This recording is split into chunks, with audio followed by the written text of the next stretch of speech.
প্রশ্ন হচ্ছে দীক্ষা শিক্ষা দুটো আলাদা জিনিস। এখানে বয়স্ক বাবারা জানেন দীক্ষা শিক্ষা কাকে বলে। দীক্ষা হচ্ছে কৃষ্ণকে জানা, আর শিক্ষা হচ্ছে রাধাকে জানা। যারা দীক্ষা নিয়েছেন তারা কৃষ্ণকে জানতে পারছেন, রাধা তত্ত্ব জানতে গেলে আপনাকে শিক্ষা নিতে হবে। এই শিক্ষাগুরু আলাদা, দীক্ষাগুরু আলাদা। শিক্ষাগুরু আবার এই দিক দিয়ে চিন্তা ভাবনা করতে গেলে শিক্ষা যেটা কোনটা দেহতত্ত্বের ব্যাপার, যারা নিয়েছেন তারা জানেন। এই জন্য বলে রাখি মায়েরা, গুরু করবেন বেছে বেছে, যাকে তাকে করবেন না। পাকা গুরু করবেন, কাঁচা গুরু করবেন না।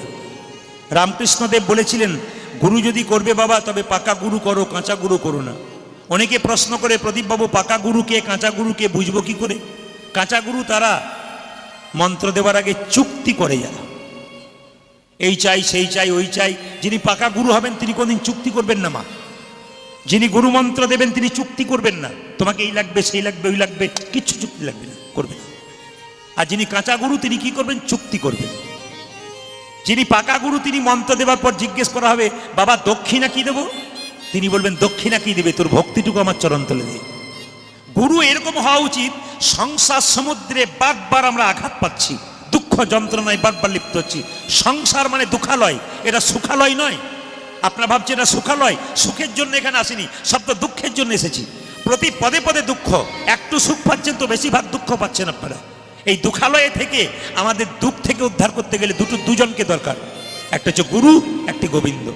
গোবিন্দকে জানতে গেলে প্রথমে গুরুকে আপনাকে ধরতে হবে। গুরু এরকম হওয়া উচিত, যিনি আপনার পাশে বসলে দুটো কথা জিজ্ঞেস করলে মনের সঙ্গে উত্তর দেবেন, তিনি গুরু।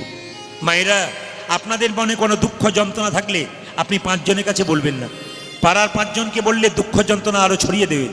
আপনার ভেতরে দুঃখ থাকুক যন্ত্রণা থাকুক, আপনি বলবেন ক জায়গায়? 2 জায়গায়, একটি গুরুচরণ, একটি গোবিন্দচরণ।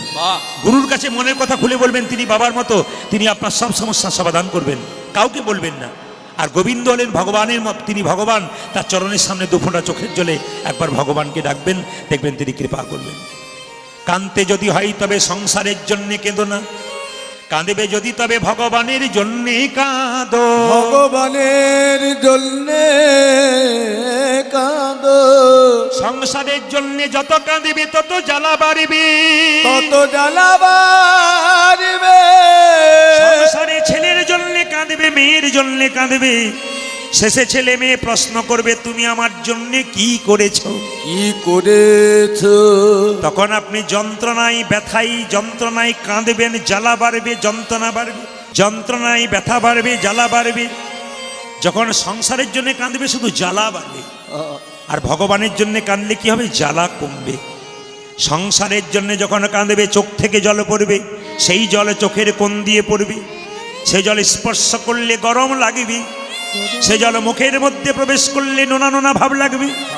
কিন্তু হা কৃষ্ণ প্রাণ গোবিন্দ বলে যে জন একবার কাঁদতে পারে, কাঁদতে পারে, তার চোখের জল চোখের কোণ দিয়ে যায় না, কোন দিয়ে যায় না, তার চোখের জল চোখের মাঝ দিয়ে পড়ে, মাঝ দিয়ে পড়ে। সে জল স্পর্শ করে দেখবেন শীতল হয়ে গেছে, শীতল হয়ে গেছে। মুখের মধ্যে প্রবেশ করলে মিষ্টি মিষ্টি ভাবে লাগিবে, মিষ্টি মিষ্টি ভাবে লাগিবে। মায়েরা জেনে নিন, এই জগতে সত্য হচ্ছে হরিনাম, বাকি সব মিথ্যা। প্রশ্ন করবেন, সংসার থেকে এলাম সবই মিথ্যা? বলে হ্যাঁ মিথ্যা, সত্য একমাত্র হরিনাম। প্রশ্ন করবেন কেন? মুর্শিদাবাদে আপনার জন্ম হয়েছে, এখানে সংসার হলো, ছেলে মেয়ে হলো, স্বামী হলো। এখানে আপনি মারা গেলেন, বীরভূমে জন্ম নিলেন, ওখানে ছেলে মেয়ে সংসার স্বামী আলাদা হলো। আবার বীরভূমে মারা গেলেন, আপনার জন্ম হয়ে গেল উত্তরপ্রদেশে, ওখানে স্বামী সংসার পুত্র কন্যা আলাদা হলো। কিন্তু বলুন, ভগবান কি আলাদা হয়? যেখানেই জন্ম নেবেন সংসার আলাদা পাবেন, ছেলে মেয়ে আলাদা পাবেন, সবাইকে আলাদা পাবেন, ভগবানকে আলাদা পাবেন না। নিমাই বলেছিল, মা এ জগতে সবই মিথ্যা, হরিনাম সত্য। কেন? হরিনাম সত্য, গুরু নাম সত্য, সম্বল কর রে পথের সাথ। হরিনাম সত্য, গুরু নাম সত্য, সম্বল কর রে পথের। আজকে কিন্তু আপনারা সাধু সঙ্গ করতে এসছেন। প্রশ্ন করবেন, প্রদীপবাবু সাধু তো একটাও দেখতে পেলাম না, সাধু সঙ্গ হলো কি করে? সাধু মানে আপনাদের ধারণা হয়ে গেছে গেরুয়া বস্ত্র পরবে, তিলক নেবে, মালা নেবে, সিকি রাখবে, ঝোলা থাকবে, এটাই সাধু না। ওটা তো সাজা, ও তো সেজেছে। ও দোকান থেকে পাওয়া যায়, আপনি আমি সবাই সাজতে পারি। আসল সাজা কোনটাকে বলুন তো? সাধু সে সাধন বলে ইন্দ্রিয়কে জয় করেছে যে। আগে ভেতরটাকে সাজাতে হবে। মায়েরা পূজা পাঠ সব করতে গেছেন, সুন্দর মারুলি দিয়েছেন গোবরের, সুন্দর কলা গাছ দিয়েছেন, ফুল ফল দিয়েছেন, প্রদীপ দিয়েছেন। আসলে আপনার মনটাই ঠিক নাই, ও সব সাজা হয়ে গেল, আসল কাজটা কিন্তু হলো না। সাধুসঙ্গ সাধুসঙ্গ সর্বশাস্ত্রে কয়, লবমাত্র সাধুসঙ্গ সর্বসিদ্ধি হয়। একদিন নারদমুনি ভগবানকে প্রশ্ন করেছিল, প্রভু এই সাধুসঙ্গ করলে কি হয়? মানে আপনারা যে সাধুসঙ্গ করতে এসছেন, সাধুসঙ্গ করলে কি হয়? ভগবান বলছে, নারদ আমি তো কথায় উত্তর দেবো না, কাজে দেবো। বলে কীরকম? এখান থেকে তুমি 500 হাত দূরে চলে যাও, যাকে প্রথম দেখবে তাকে জিজ্ঞেস করবে সাধুসঙ্গ করলে কি হয়। তা 500 হাত দূরে গেছে, কাউকে দেখতে পায় নাই, দেখতে পেলে একটা গোবরে পোকা, ওকেই জিজ্ঞেস করলো, এ গোবরে পোকা সাধুসঙ্গ করলে কি হয়? সঙ্গে সঙ্গে গোবরে পোকাটা মরে গেল। নারদ এসে বলছে, প্রভু এই তোমার সাধুসঙ্গ? এই যাকে জিজ্ঞেস করলাম সে বেটা তো মরে গেল। ভগবান বলছে, নারদ তুমি 4 কিলোমিটার দূরে যাও, যাকে প্রথম দেখবে তাকে জিজ্ঞেস করবে সাধুসঙ্গ করলে কি হয়। 4 কিলোমিটার দূরে গেল, কাউকে দেখতে পেল না। দেখতে পেল একটা গাভীর বাছুর চড়াট করছিল, ঘাস খাচ্ছিল, কেউ কোথাও নেই। ওকে এ বাছুর সাধুসঙ্গ করলে কি হয়? বাছুরটা মরে গেল। আবার তার আগে গিয়েছিল কোথায় না, আরো 2 কিলোমিটার দূরে গিয়েছিল একটা দেখতে, দেখলো একটা গাছের মধ্যে একটা পাখির বাচ্চা মুখ বাড়াচ্ছে, কাউকে দেখতে পেল না। পাখির বাচ্চাকে জিজ্ঞেস করলো, এই পাখির বাচ্চা সাধুসঙ্গ করলে কি হয়? পাখির বাচ্চাটা মরে গেল। নারদ এসে বলছে, প্রভু এই আমি কান মুড়লাম, নাক মুড়লাম, আমি আর যাব না। বলে কেন? এই তোমার সাধুসঙ্গ, যাকে জিজ্ঞেস করছি সে বেটা তো মরে যাচ্ছে, আমি তো পাপের ভাগী হচ্ছি। ভগবান বলছে, নারদ শোনো, আর একবার শেষবারের মতো যাও, আর যেতে বলবো না। বলে কোথায়?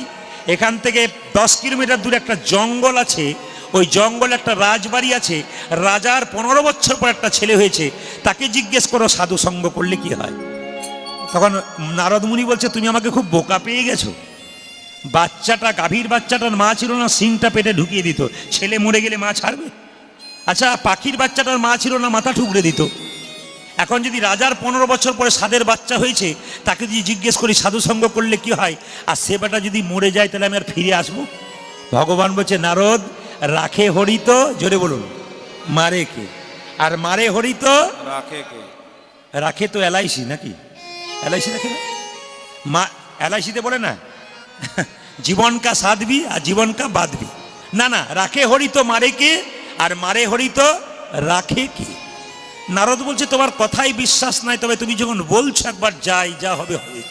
নারদ কি করেছে বাবা, বিনাটি বাজাতে বাজাতে পা টিপে টিপে চলেছে ভয়ে ভয়ে, যে যা হবে হবে, বোধহয় আর ফিরে আসতে পারবো না। তো আসতে